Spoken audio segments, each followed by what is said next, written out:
ನಮಸ್ಕಾರ ಪ್ರೀತಿಯ ವಿದ್ಯಾರ್ಥಿಗಳೇ, ನಾವು ಕಳೆದ ತರಗತಿಯಲ್ಲಿ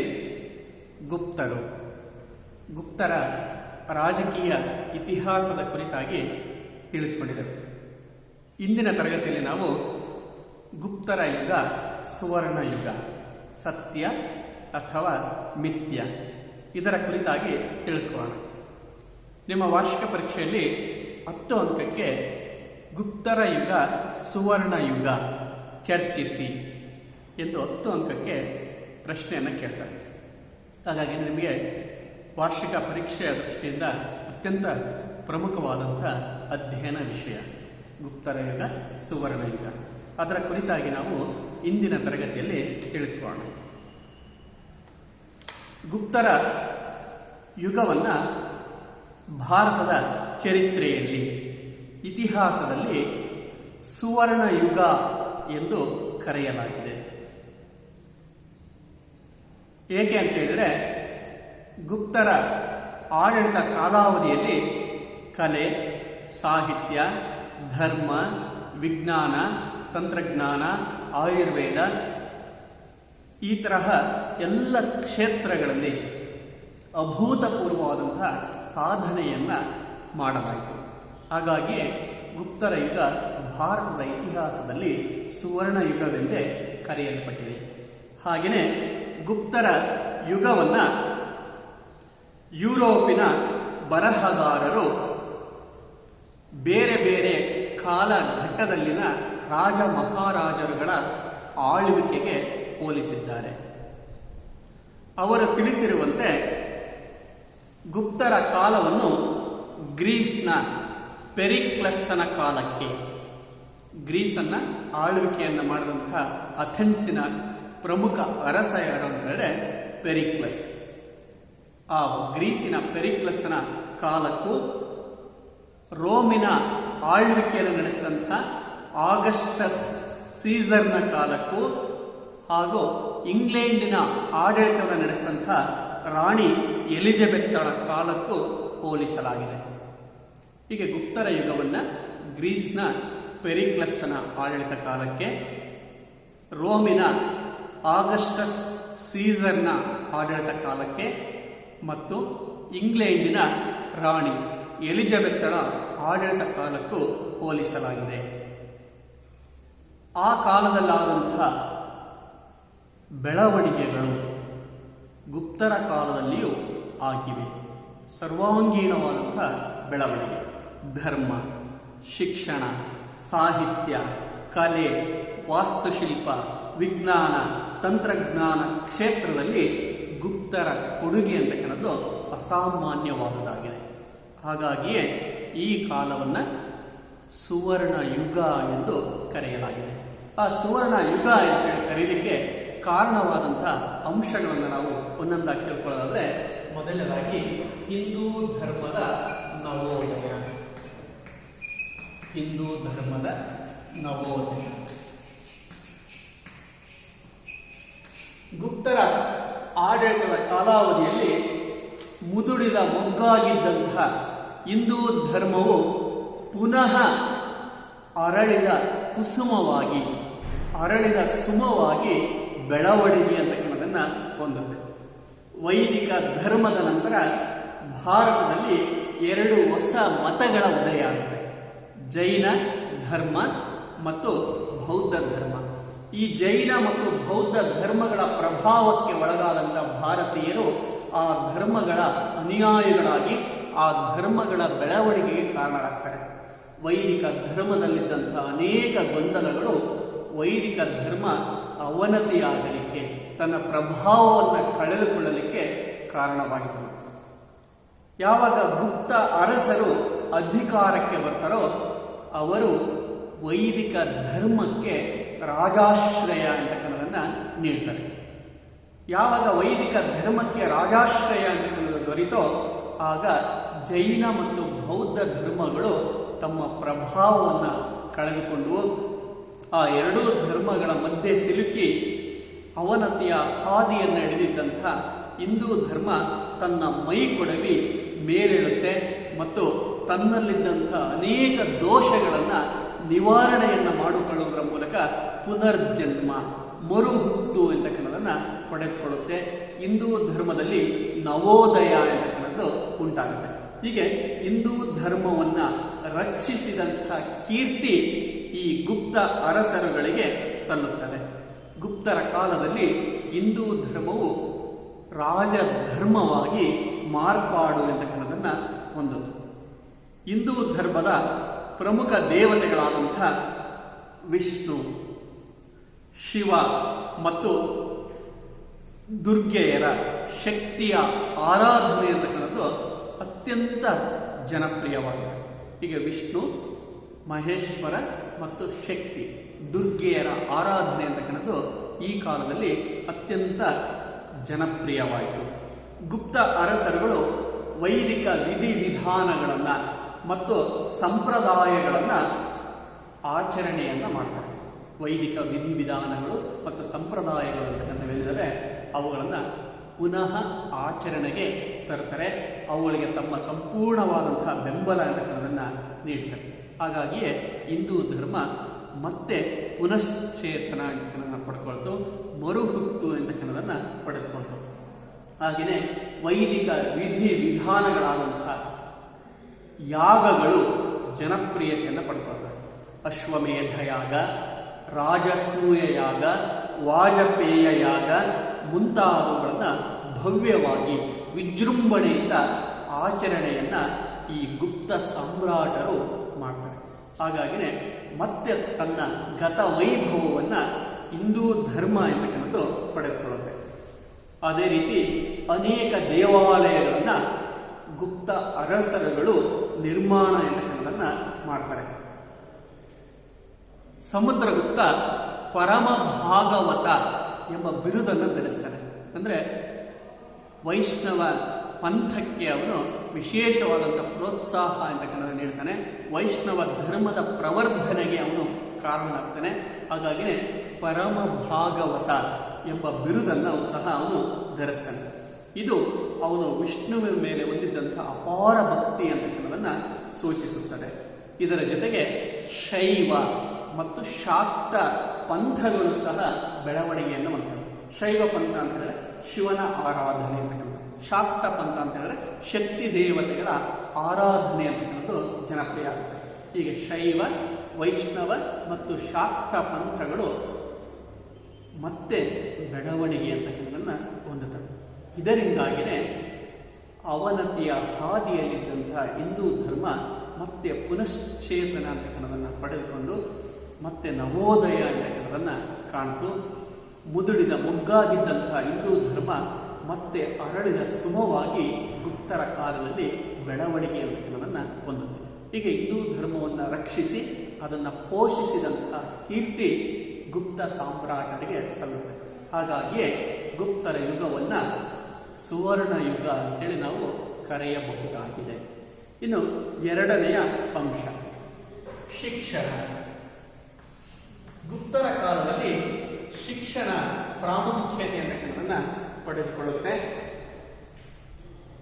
ಶಿಕ್ಷಣ ಪ್ರವರ್ಧನೆ ಅಂತಕ್ಕಂಥದನ್ನ ಹೊಂದುತ್ತೆ.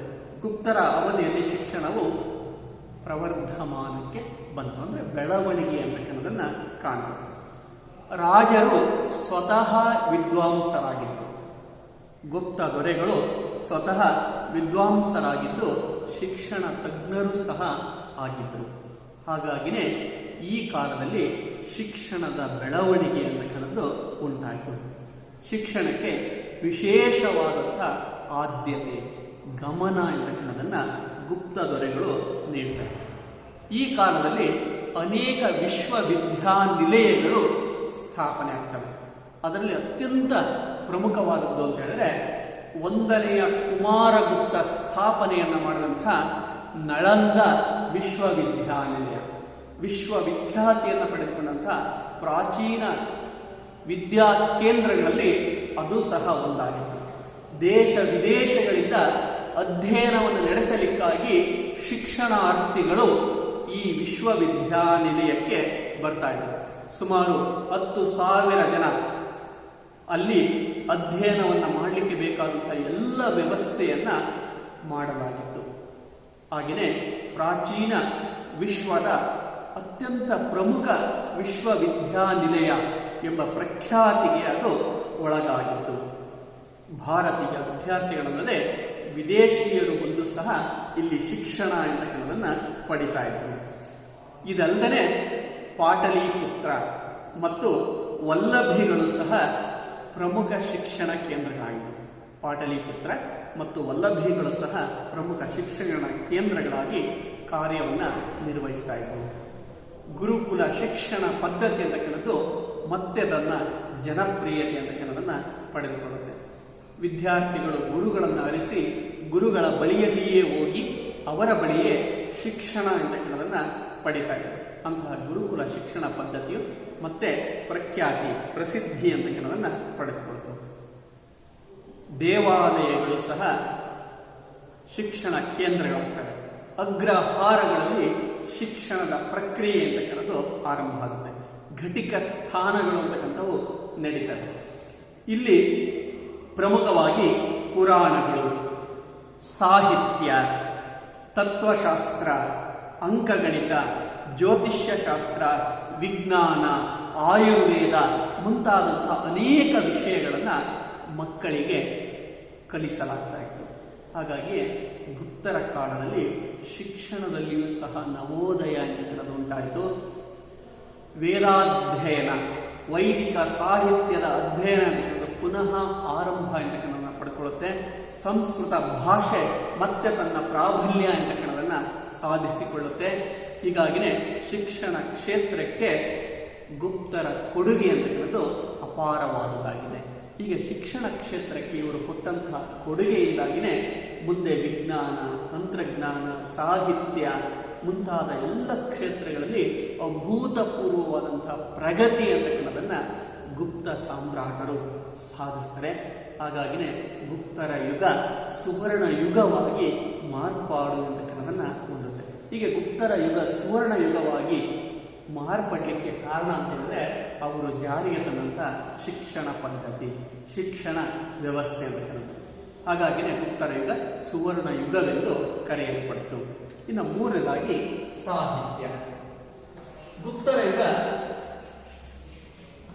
ಸಂಸ್ಕೃತ ಸಾಹಿತ್ಯದ ಸುವರ್ಣ ಯುಗವೆಂದೇ ಕರೆಯಲ್ಪಟ್ಟಿದೆ. ಗುಪ್ತರ ಕಾಲದಲ್ಲಿ ಅನೇಕ ಶ್ರೇಷ್ಠ ವಿದ್ವಾಂಸರು ರಾಜರ ಆಶ್ರಯ ಅಂತಕ್ಕಂಥದನ್ನು ಪಡೆದುಕೊಂಡರು, ರಾಜಾಶ್ರಯ ಅಂತಕ್ಕಂಥದನ್ನು ಪಡೆದುಕೊಂಡರು. ಅಷ್ಟೇ ಅಲ್ಲ, ಅನೇಕ ಅರಸರು ಸ್ವತಃ ವಿದ್ವಾಂಸರಾಗಿದ್ದರು. ಸಮುದ್ರಗುಪ್ತ ಕವಿರಾಜ ಎಂಬ ಬಿರುದನ್ನು ಹೊಂದಿದ್ದ, ಸ್ವತಃ ವಿದ್ವಾಂಸ. ಹಾಗೆಯೇ ಕವಿರಾಜ ಎಂಬ ಬಿರುದನ್ನು ಅವನು ಹೊಂದಿದ್ದ. ಅದೇ ರೀತಿ ಎರಡನೆಯ ಚಂದ್ರಗುಪ್ತ ವಿಕ್ರಮಾದಿತ್ಯ ನವಮಣಿಗಳ ಆಶ್ರಯದಾತನಾಗಿದ್ದ. ಸಂಸ್ಕೃತದ 9 ಜನ ಶ್ರೇಷ್ಠ ವಿದ್ವಾಂಸರುಗಳಿಗೆ ಅವನ ಆಶ್ರಯ ಅಂತಕ್ಕನ್ನೋದನ್ನ ನೀಡಿದ್ದ. ಹಾಗಾಗಿನೇ ನವಮಣಿಗಳ ಆಶ್ರಯದಾತ ಅಂತ ಅವನನ್ನ ಕರೆಯಲಾಗುತ್ತೆ. ಹೀಗೆ ಸ್ವತಃ ಕವಿಗಳು ವಿದ್ವಾಂಸರು ಆಗಿದ್ದಂತಹ ಗುಪ್ತ ಅರಸರು ಕವಿಗಳಿಗೆ, ಸಾಹಿತಿಗಳಿಗೆ, ವಿದ್ವಾಂಸರುಗಳಿಗೆ ಆಶ್ರಯವನ್ನು ನೀಡುವುದರ ಮೂಲಕ ಸಂಸ್ಕೃತ ಸಾಹಿತ್ಯವನ್ನು ಶ್ರೀಮಂತಗೊಳಿಸತಕ್ಕಂತಹ ಕೆಲಸವನ್ನ ಮಾಡ್ತಾರೆ. ಹಾಗಾಗಿನೇ ಇವರ ಆಡಳಿತ ಕಾಲವನ್ನ ಸಂಸ್ಕೃತ ಸಾಹಿತ್ಯದ ಸುವರ್ಣ ಯುಗ ಅಂತೇಳಿ ಕರೆಯಲಾಗಿದೆ. ಹಾಗಾದರೆ ಇವರ ಕಾಲದಲ್ಲಿದ್ದಂತಹ ಪ್ರಮುಖ ಕವಿಗಳು ಮತ್ತು ಅವರ ಕೃತಿಗಳನ್ನು ನಾವು ತಿಳ್ಕೊಳ್ಳೋದಾದ್ರೆ ಮೊದಲಿಗೆ ನವಮಣಿಗಳು. 9 ಜನ ಶ್ರೇಷ್ಠ ವಿದ್ವಾಂಸರು ಸಂಸ್ಕೃತ ಕವಿಗಳು ಚಂದ್ರಗುಪ್ತ ವಿಕ್ರಮಾದಿತ್ಯನ ಆಸ್ಥಾನದಲ್ಲಿದ್ದರು. ಆ 9 ಜನ ನವಮಣಿಗಳು ಮತ್ತು ಅವರ ಕೃತಿಗಳನ್ನು ನಾವು ತಿಳ್ಕೊಳ್ಳೋದಾದ್ರೆ ಮೊದಲನೆಯವನು ಕಾಳಿದಾಸ. ಕಾಳಿದಾಸನನ್ನ ಭಾರತದ ಶೇಕ್ಸ್ಪಿಯರ್ ಅಂತ ಕರೀತಾರೆ. ಭಾರತದ ಶೇಕ್ಸ್ಪಿಯರ್. ಶೇಕ್ಸ್ಪಿಯರ್ ದುರಂತ ನಾಟಕಗಳನ್ನು ರಚಿಸಿ ಪ್ರಸಿದ್ಧನಾದರೆ ಅವನು ಟ್ರಾಜಿಡೀಸ್, ದುರಂತ ನಾಟಕಗಳನ್ನೇ ಅವನು ರಚನೆಯನ್ನ ಮಾಡ್ತಾನೆ.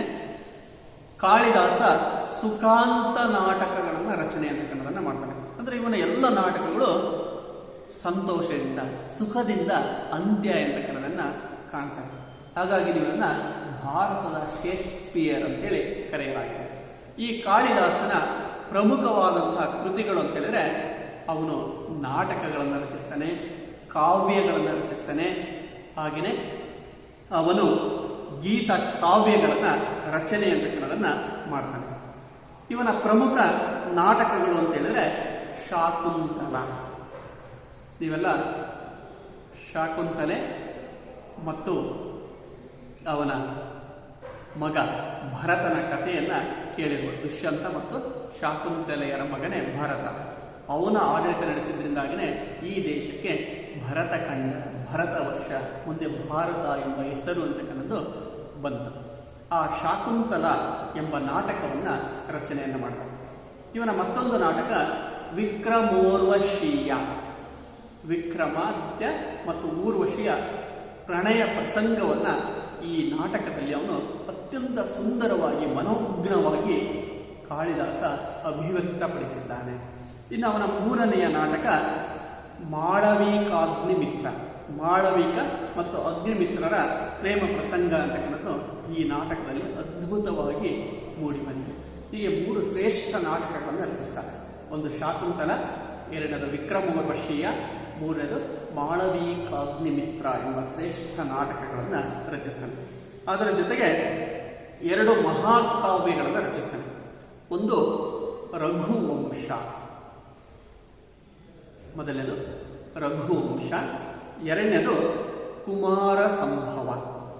ರಘುವಂಶ ಮತ್ತು ಕುಮಾರ ಸಂಭವ ಎಂಬ 2 ಮಹಾಕಾವ್ಯಗಳನ್ನು ಕಾಳಿದಾಸ ರಚನೆಯನ್ನ ಮಾಡ್ತಾನೆ. ಇನ್ನು ಮೇಘದೂತ ಮತ್ತು ಋತು ಸಂಹಾರ ಎಂಬ ಗೀತ ಕಾವ್ಯಗಳನ್ನ ರಚನೆಯನ್ನ ಮಾಡ್ತಾನೆ. ಹೀಗೆ ಸಂಸ್ಕೃತ ಸಾಹಿತ್ಯವನ್ನು ಶ್ರೀಮಂತಗೊಳಿಸಿದಂತಹ ಶ್ರೇಷ್ಠ ಕವಿ ಯಾರು ಅಂತ ಹೇಳಿದ್ರೆ ಕಾಳಿದಾಸ. ಇವನು 2ನೇ ಚಂದ್ರಗುಪ್ತ ವಿಕ್ರಮಾದಿತ್ಯನ ಆಸ್ಥಾನದಲ್ಲಿದ್ದಂತಹ ಶ್ರೇಷ್ಠ ಕವಿಯಾಗಿದ್ದ. ಇವನ ಕೃತಿಗಳನ್ನು ನಿಮಗೆ 2 ಅಂಕಕ್ಕೆ ಪ್ರಶ್ನೆಯನ್ನು ಕೇಳ್ತಾರೆ. ಕಾಳಿದಾಸನ ಕೃತಿಗಳನ್ನು ಹೆಸರಿಸಿ. 3 ನಾಟಕಗಳಿವೆ. ಒಂದು ಶಾಕುಂತಲ, ಎರಡನೇದು ವಿಕ್ರಮೋರ್ವಶೀಯ, ಮೂರನೇದು ಮಾಳವಿಕಾಗ್ನಿ ಮಿತ್ರ. 2 ಮಹಾಕಾವ್ಯಗಳಿವೆ. ಒಂದು ಮೇಘದೂತ, ಎರಡನೇದು ಋತು ಸಂಹಾರ, ಕುಮಾರ ಸಂಭವ. ಇನ್ನು ಗೀತ ಕಾವ್ಯಗಳನ್ನು ರಚಿಸ್ತಾನೆ. ಋತು ಸಂಹಾರ ಮತ್ತು ಮೇಘದೂತ ಎಂಬ ಗೀತ ಕಾವ್ಯಗಳನ್ನು ರಚನೆಯನ್ನು ಮಾಡ್ತಾನೆ. ಇವುಗಳಲ್ಲಿ ಯಾವುದಾದ್ರು 2 ನೀವು ನಿಮ್ಮ ಪರೀಕ್ಷೆಯಲ್ಲಿ ಬರೀಬೇಕಾಗುತ್ತೆ. 2 ಅಂಕಕ್ಕೆ ಪ್ರಮುಖವಾಗಿ ಪ್ರಶ್ನೆಯನ್ನು ಕೇಳ್ತಾನೆ.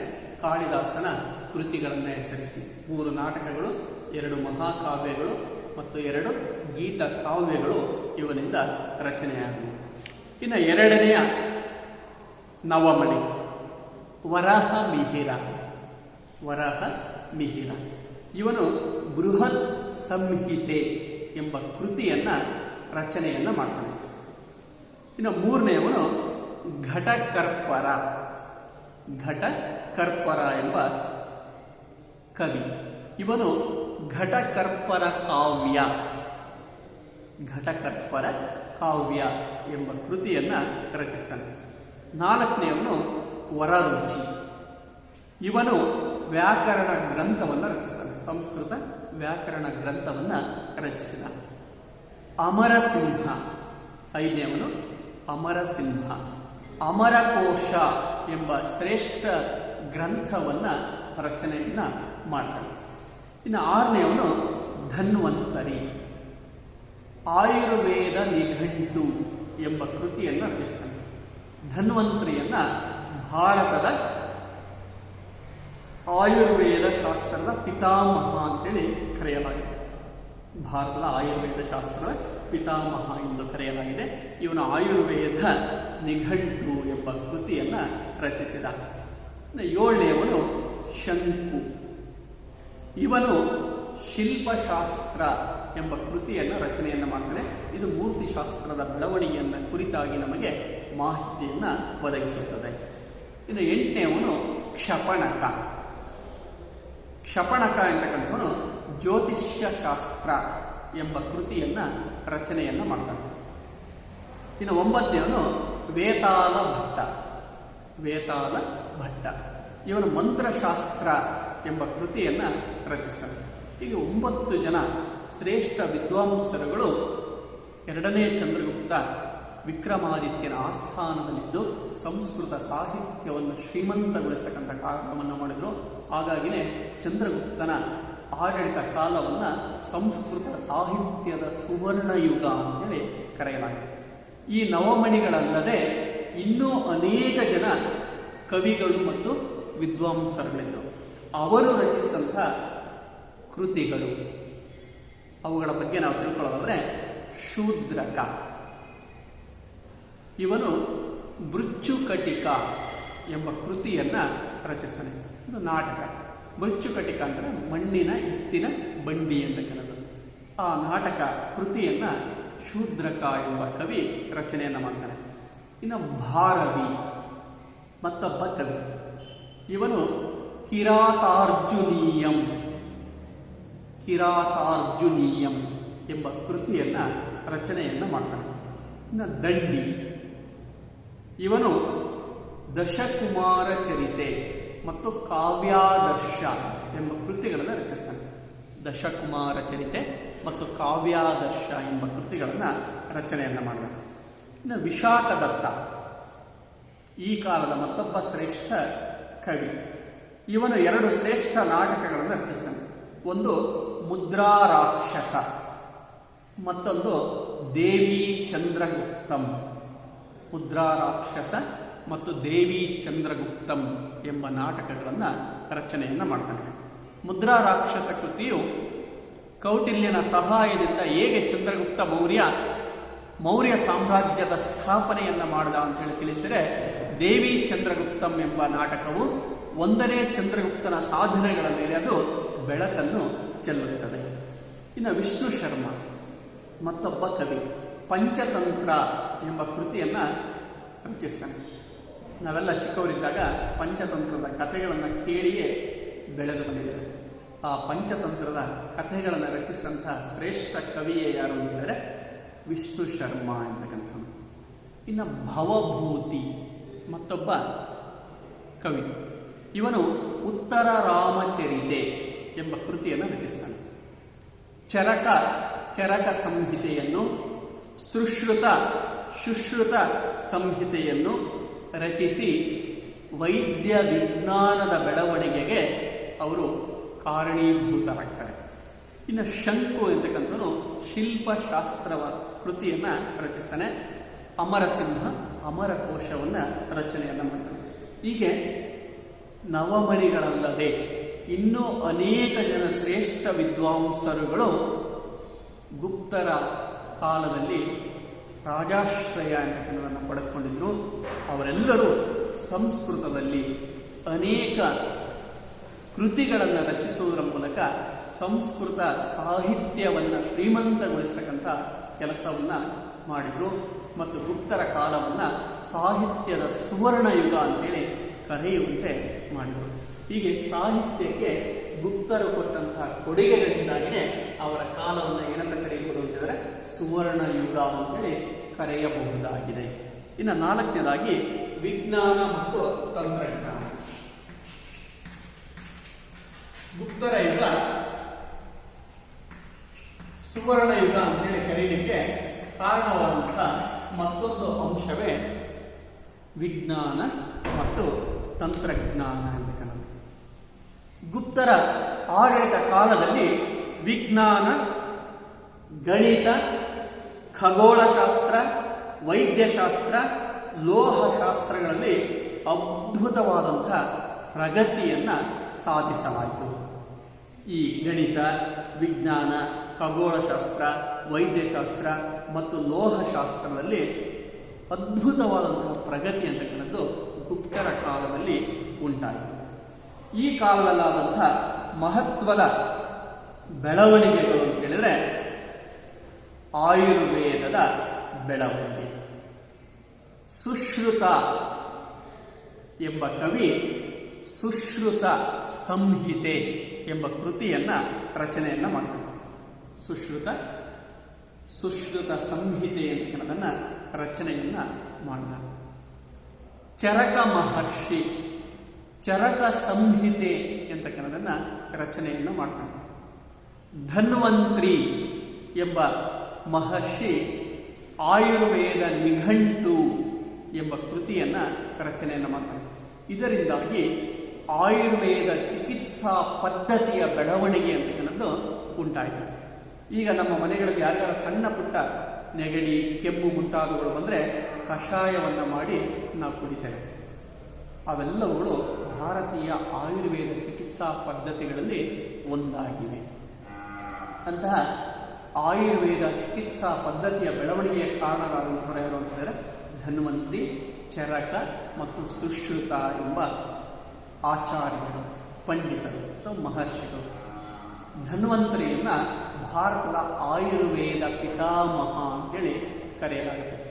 ಚರಕ ಮತ್ತು ಸುಶ್ರುತರು ಸೂಕ್ಷ್ಮ ಶಸ್ತ್ರಚಿಕಿತ್ಸೆಗಳನ್ನು ಮಾಡಬಲ್ಲವರಾಗಿದ್ದರು. ಹೃದಯದ ಶಸ್ತ್ರಚಿಕಿತ್ಸೆಯನ್ನು ಮಾಡ್ತಾರೆ, ಮೆದುಳಿನ ಶಸ್ತ್ರಚಿಕಿತ್ಸೆ ಅಂತಕ್ಕಂಥದ್ದನ್ನು ಮಾಡ್ತಾರೆ, ಮುರಿದ ಅಂಗಾಂಗಗಳನ್ನು ಕೂಡಿಸ್ತಕ್ಕಂಥ ಕೆಲಸವನ್ನ ಮಾಡ್ತಾರೆ.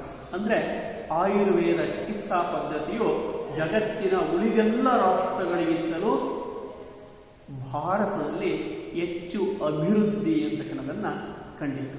ಹಾಗಾಗಿನೇ ಆಯುರ್ವೇದ ಚಿಕಿತ್ಸಾ ಪದ್ಧತಿಯನ್ನ ಬೆಳೆಸಿದ ಕೀರ್ತಿ ಗುಪ್ತ ಸಾಮ್ರಾಟರುಗಳಿಗೆ ಸಲ್ಲುತ್ತದೆ. ಹೀಗೆ ಆಯುರ್ವೇದ ಚಿಕಿತ್ಸಾ ಪದ್ಧತಿಯ ಬೆಳವಣಿಗೆ, ಆಯುರ್ವೇದದ ಬೆಳವಣಿಗೆ ಅಂತಕ್ಕಂಥದ್ದು ಈ ಕಾಲದಲ್ಲಿ ಆಯಿತು. ಇನ್ನು ಖಗೋಳಶಾಸ್ತ್ರ ಮತ್ತು ಗಣಿತಶಾಸ್ತ್ರ. ಆರ್ಯಭಟ ಗುಪ್ತರ ಕಾಲದಲ್ಲಿದ್ದಂತಹ ಶ್ರೇಷ್ಠ ಗಣಿತಶಾಸ್ತ್ರಜ್ಞ ಮತ್ತು ಖಗೋಳ ವಿಜ್ಞಾನಿಯಾಗಿದ್ದ. ಆರ್ಯಭಟ ಎಂಬತಕ್ಕಂಥವನು ಗುಪ್ತರ ಕಾಲದಲ್ಲಿದ್ದಂತಹ ಶ್ರೇಷ್ಠ ಗಣಿತಶಾಸ್ತ್ರಜ್ಞ ಮತ್ತು ಖಗೋಳ ಶಾಸ್ತ್ರಜ್ಞನಾಗಿದ್ದ. ಇವನು ಸೂರ್ಯ ಸಿದ್ಧಾಂತ ಎಂಬ ಶ್ರೇಷ್ಠ ಕೃತಿಯನ್ನ ರಚನೆಯನ್ನ ಮಾಡ್ತಾನೆ. ಈ ಕೃತಿಯಲ್ಲಿ ಭೂಮಿಯು ತನ್ನ ಅಕ್ಷದ ಮೇಲೆ ಹೇಗೆ ಸುತ್ತುತ್ತದೆ, ಭೂಮಿ ತನ್ನ ಅಕ್ಷದ ಮೇಲೆ ಹೇಗೆ ಸುತ್ತುತ್ತದೆ ಎಂಬುದನ್ನು ನಿಖರವಾಗಿ ತಿಳಿಸಿದ. ಹಾಗೂ ಸೂರ್ಯ ಮತ್ತು ಚಂದ್ರಗ್ರಹಣಗಳು ಹೇಗೆ ಸಂಭವಿಸುತ್ತವೆ, ಅಂದರೆ ಸೂರ್ಯ ಮತ್ತು ಚಂದ್ರಗ್ರಹಣಗಳು ಉಂಟಾಗಲಿಕ್ಕೆ ಕಾರಣವನ್ನು ಅವನು ಸ್ಪಷ್ಟವಾಗಿ ತನ್ನ ಕೃತಿಯಲ್ಲಿ ತಿಳಿಸಿದ್ದಾನೆ. ಆರ್ಯಭಟೀಯ ಇವನ ಮತ್ತೊಂದು ಕೃತಿ, ಸೂರ್ಯ ಸಿದ್ಧಾಂತ ಮತ್ತು ಆರ್ಯಭಟೀಯ ಎಂಬ ಎರಡು ಶ್ರೇಷ್ಠ ಕೃತಿಗಳನ್ನು ಆರ್ಯಭಟ ಎಂಬತಕ್ಕಂಥವನು ರಚನೆ ಅಂತಕ್ಕಂಥದನ್ನ ಮಾಡಿದ್ದಾನೆ. ಈ ಆರ್ಯಭಟೀಯ ಎಂಬ ಕೃತಿಯಲ್ಲಿ ದಶಮಾಂಶ ಪದ್ಧತಿಯ ಕುರಿತು ವಿವರವಾದಂತಹ ಮಾಹಿತಿಯನ್ನ ಆರ್ಯಭಟ ನೀಡಿದ್ದಾನೆ. ಇವನಿಂದಾಗಿ ಗಣಿತಶಾಸ್ತ್ರ ಮತ್ತು ಖಗೋಳಶಾಸ್ತ್ರಗಳ ಎರಡೂ ಸಾಕಷ್ಟು ಬೆಳವಣಿಗೆ ಅಂತಕ್ಕನ್ನೋದನ್ನು ಹೊಂದಿವೆ. ಹಾಗಾಗಿನೇ ಆರ್ಯಭಟನ ನೆನಪಿಗಾಗಿ ಭಾರತ ತನ್ನ ಮೊಟ್ಟ ಮೊದಲ ಉಪಗ್ರಹವನ್ನು ಏನು ಕಕ್ಷೆಗೆ ಅಂತರಿಕ್ಷಕ್ಕೆ ಆರಿಬಿಟ್ಟು ಅದಕ್ಕೆ ಆರ್ಯಭಟನ ಹೆಸರನ್ನೇ ಇರಿಸಿದೆ. ಹೀಗೆ ಆರ್ಯಭಟ ಎಂಬ ಗಣಿತಶಾಸ್ತ್ರಜ್ಞ ಮತ್ತು ಖಗೋಳಶಾಸ್ತ್ರಜ್ಞ ಗಣಿತಶಾಸ್ತ್ರ ಮತ್ತು ಖಗೋಳಶಾಸ್ತ್ರದ ಬೆಳವಣಿಗೆಗೆ ಕಾರಣಕರ್ತನಾದ.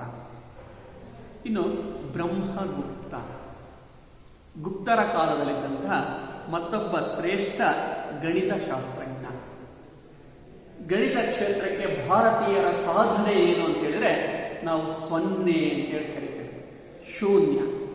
ಆ ಶೂನ್ಯದ ಮಹತ್ವವನ್ನ ಜಗತ್ತಿಗೆ ತಿಳಿಸಿಕೊಟ್ಟಂತಹ ಗಣಿತಶಾಸ್ತ್ರಜ್ಞನೇ ಯಾರು ಅಂತಂದರೆ ಬ್ರಹ್ಮಗುಪ್ತ ಅಂತಕ್ಕಂಥ.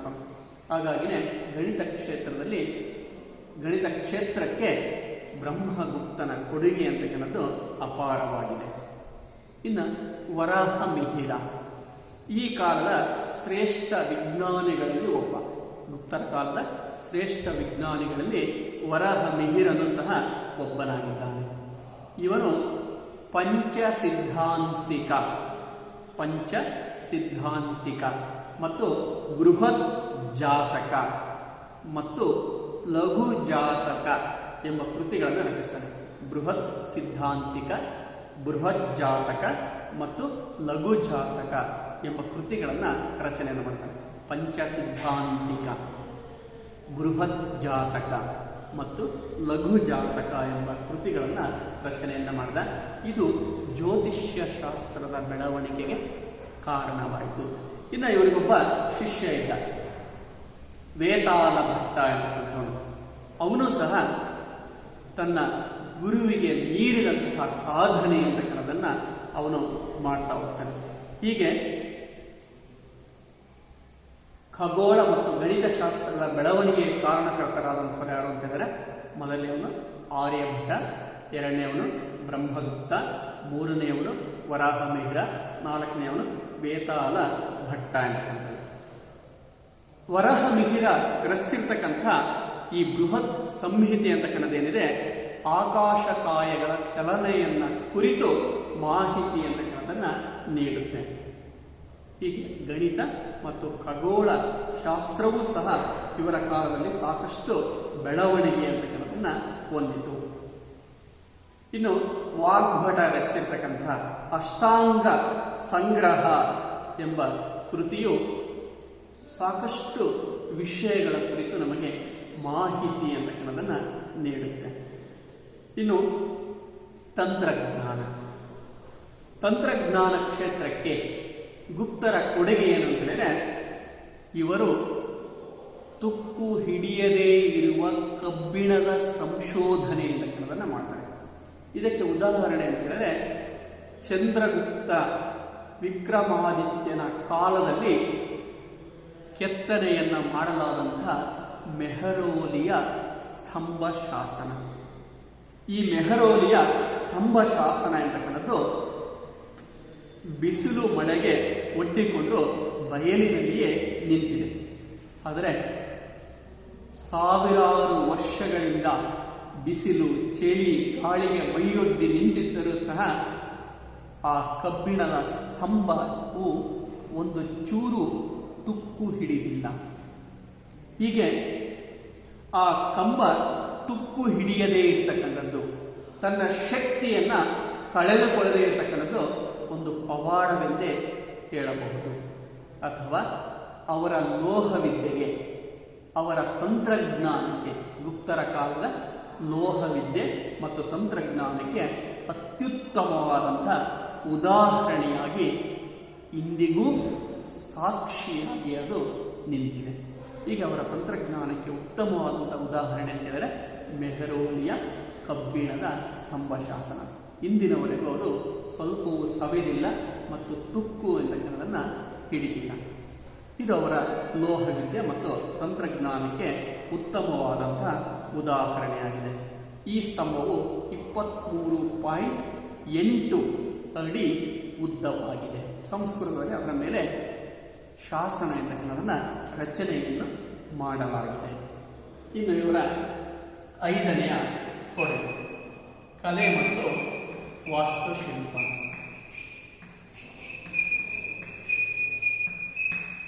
ಕಲೆ ಮತ್ತು ವಾಸ್ತುಶಿಲ್ಪ ಭಾರತೀಯ ದೇವಾಲಯ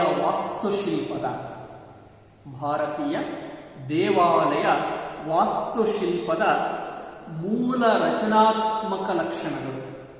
ಭಾರತೀಯ ದೇವಾಲಯ ವಾಸ್ತುಶಿಲ್ಪದ ಮೂಲ ರಚನಾತ್ಮಕ ಲಕ್ಷಣಗಳು ಗುಪ್ತರ ಕಾಲದಲ್ಲಿ ಅಭಿವೃದ್ಧಿಯಾಗ್ತವೆ. ಅಂದರೆ ಇವರ ಕಾಲದಿಂದಲೇ ಭಾರತೀಯ ದೇವಾಲಯ ವಾಸ್ತುಶಿಲ್ಪದ ಬೆಳವಣಿಗೆ ಅಂತಕ್ಕಂಥದ್ದು ಉಂಟಾಯಿತು. ಮಥುರಾ, ಬನಾರಸ್, ಪಾಟಲಿಪುತ್ರ, ಉದಯಗಿರಿ, ದೇವಗಢ ಮುಂತಾದವುಗಳು ಇವರ ಕಾಲದ ಕಲೆ ಮತ್ತು ವಾಸ್ತುಶಿಲ್ಪದ ಪ್ರಮುಖವಾದಂಥ ಕೇಂದ್ರಗಳಾಗಿವೆ. ಮಥುರಾ, ಬನಾರಸ್, ಪಾಟಲಿಪುತ್ರ, ದೇವಗಢ, ಉದಯಗಿರಿ ಗುಪ್ತರ ಕಾಲದ ಕಲೆ ಮತ್ತು ವಾಸ್ತುಶಿಲ್ಪದ ಕೇಂದ್ರಗಳಾಗಿ ನಮಗೆ ಕಂಡುಬರ್ತವೆ. ಇವರ ಪ್ರಮುಖ ನಿರ್ಮಾಣಗಳು ಅಂತ ಹೇಳಿದರೆ ದೇವಗಢದ ದಶಾವತಾರ ದೇವಾಲಯ. ದೇವಗಢದ ದಶಾವತಾರ ದೇವಾಲಯ ಗುಪ್ತರು ನಿರ್ಮಿಸಿದಂತಹ ಮೊದಲ ದೇವಾಲಯ. ದೇವಗಢದಲ್ಲಿ ನಿರ್ಮಿಸಿರುವ ದಶಾವತಾರ ದೇವಾಲಯವು ಗುಪ್ತರು ನಿರ್ಮಿಸಿದಂತಹ ಮೊದಲ ದೇವಾಲಯವಾಗಿದೆ. ಆನಂತರ ಭೂಮಾರದ ಶಿವ ದೇವಾಲಯ, ಭೂಮಾರ ಎಂಬ ಸ್ಥಳದಲ್ಲಿ ಶಿವನ ದೇವಾಲಯವನ್ನ ಇವರು ನಿರ್ಮಾಣ ಇರ್ತಕ್ಕಂಥದನ್ನ ಮಾಡ್ತಾರೆ. ಮೂರನೇದಾಗಿ ಬಿಟ್ಟಿರ್ಗಾಂವ್, ಬಿಟ್ಟಿರ್ಗಾಂವ್ನ ಇಟ್ಟಿಗೆ ದೇವಾಲಯ. ಬಿಟ್ಟಿರ್ಗಾಂವ್ ಎಂಬ ಸ್ಥಳದಲ್ಲಿ ಇಟ್ಟಿಗೆಯಲ್ಲಿ ಇವರು ಸುಂದರವಾದಂತಹ ದೇವಾಲಯವನ್ನ ನಿರ್ಮಾಣವನ್ನ ಮಾಡ್ತಾರೆ. ಇವು ಗುಪ್ತರ ಕಾಲದಲ್ಲಿ ನಿರ್ಮಾಣವಾದಂತಹ ಪ್ರಮುಖವಾದಂತಹ ದೇವಾಲಯಗಳಾಗಿವೆ. ದೇವಗಢದ ದಶಾವತಾರ ದೇವಾಲಯ, ಭೂಮಾರದ ಶಿವ ದೇವಾಲಯ, ಬಿಟ್ಟಿರ್ಗಾಂವ್ನ ಇಟ್ಟಿಗೆಯ ದೇವಾಲಯಗಳು ಗುಪ್ತರ ಕಾಲದ ಪ್ರಮುಖ ನಿರ್ಮಾಣಗಳಾಗಿವೆ.